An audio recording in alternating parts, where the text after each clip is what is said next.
کہ میکسیکو سے آنے والی فلائٹ اور ڈبلن یا ایمسٹرڈیم سے برمنگھم جانے والی فلائٹ یہ دونوں ایک ٹائم پر لینڈ کرتی تھیں. سمجھ آ گئی؟ میکسیکو والی فلائٹ بھی برمنگھم پہنچ گئی اور یہ اس طرح کا ٹائم اپنی فلائٹ کا لیتے کہ یہ اسی ٹائم پر ایئرپورٹ پہ پہنچ جاتے. اب ان کے پاس تو سامان کوئی نہیں تھا. یہ ایئرپورٹ سے جب جہاز والے ٹرمینل سے نکل کے بیگیج والے ٹرمینل پر آتے تو جس ٹرمینل پر میکسیکو سے آنے والی فلائٹ کا سامان ہوتا یہ اس چین پر چلے جاتے اور وہاں سے وہ بیگز اٹھاتے جو ان کا سپلائر میکسیکو سے جو ہے نا وہ بیچتا تھا. اب ان کو کیسے پتا چلا کہ کون سا بیگ منشیات والا ہے؟ جی ہاں، وہ جو ان کا سپلائر تھا جس کے بارے میں ابھی تک تفصیلات سامنے نہیں آئیں، وہ میکسیکو سے جب سامان لوڈ کرواتا منشیات سے بھرے ہوئے 6 بیگز، ساتھ ہی ان کو ان کی تصویریں ان کے پرسنل واٹس ایپ پر سینڈ کر دیتا کہ اس رنگ کے اس طرح کے سائز کے بیگز جو ہے نا وہ چین پر آئیں گے.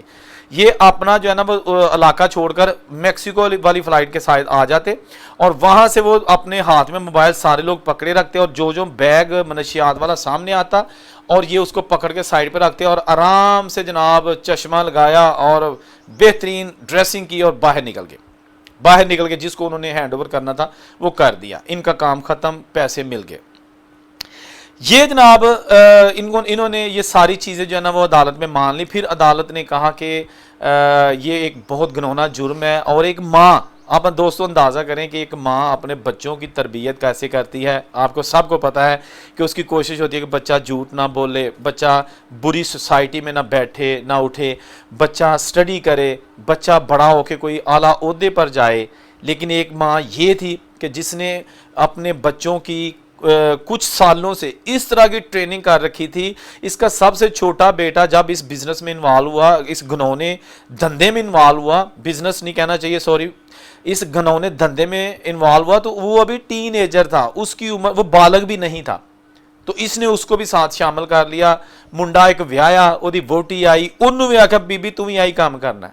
4 بیٹے، 1 بیٹی، 1 بہو اور ماں، سارا ٹبر ایسے جیل دے چے رگڑیا گیا ہے. دوستو ایک میں اکثر چیز جو آپ کے ساتھ شیئر کرتا رہتا ہوں وہ یہ ہے کہ اگر باہر کے ملکوں میں آپ جا کے پاسپورٹ لے لیتے ہیں، آپ کے پاس جابز آ جاتی ہیں تو آپ حق حلال سے اور محنت کر کے بھی روزی کمائیں گے نا تو اتنا آپ پیسہ کما سکتے ہیں کہ جو پاکستانی بڑے بڑے بزنس مین ہیں نا ان سے زیادہ آپ وہاں رہ کے مزدوری کر کے کما سکتے ہیں. لیکن جو راتوں رات امیر ہونے کی دوڑ ہے، بینک بیلنس بھرنے کی دوڑ ہے، اعلیٰ ترین گاڑیاں اور بڑے بڑے بنگلے لینے کی جو ہوس ہے نا، یہ انسان کی تباہی کا باعث بن رہی ہیں. وہ خواہ باہر ہے، وہ خواہ پاکستان میں. آپ کو پتہ ہے پاکستان میں بھی جو بڑے لیول پہ گینگسٹرز ہوتے ہیں، جو سکیمرز ہوتے ہیں، وہ کچھ گیمز تو ڈال لیتے ہیں لیکن حتیٰ کا امکان ان کی یہی کوشش ہوتی ہے کہ ہم نہ پکڑے جائیں، لیکن پکڑے جاتے ہیں.